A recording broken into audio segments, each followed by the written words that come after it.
when I notice that your emotions are attached to the things more than they're attached to the promise, I understand that you don't understand what the gospel is really about.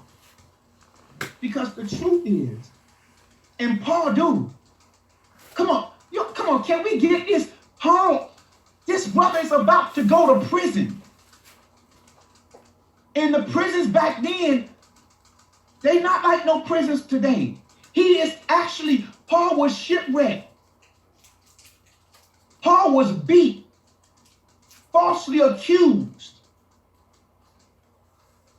But Paul said, I'm confident in what God has, with his word. I have a love fest with his word. I'm confident that God is able to produce. I'm confident that God is able to produce what his word says. And because I have studied his word, come on, y'all, we got to grab this right here. Because I have studied his word and I now know his heart. I know his heart is toward me. Come on. I know God's heart is toward me. So I'm not looking for somebody to come validate God's heart being toward me. I'm not looking for somebody to come and tell me, you know what, that if I'm with God or not with God. I'm not looking for your opinion and what your thoughts of me. Why? Because I got the word of God to meditate on day and night. And that word tells me that God's heart is for me.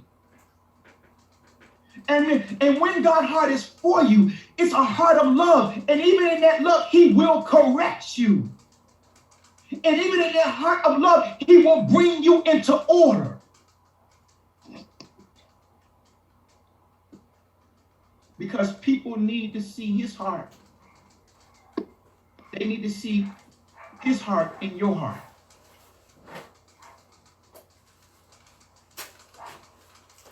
I know God's heart is for me. Come on, somebody need to point this. Somebody tuning in tonight need to say, I know God's heart is for me.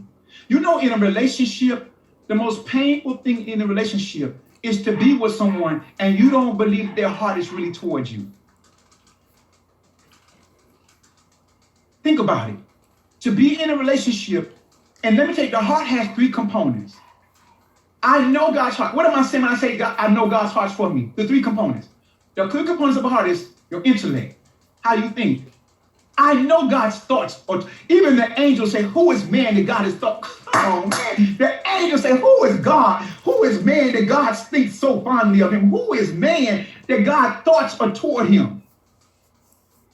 The heart is the thinking, your intellect, your emotions. God says, I'm emotional about man. And the heart is the intellect, the emotions, and the desires. God's desire is for man. So I know God thinking about me. I know he's emotionally about me. And I know he desires me. I know his heart is toward me. Why? Because that's what his word tells me.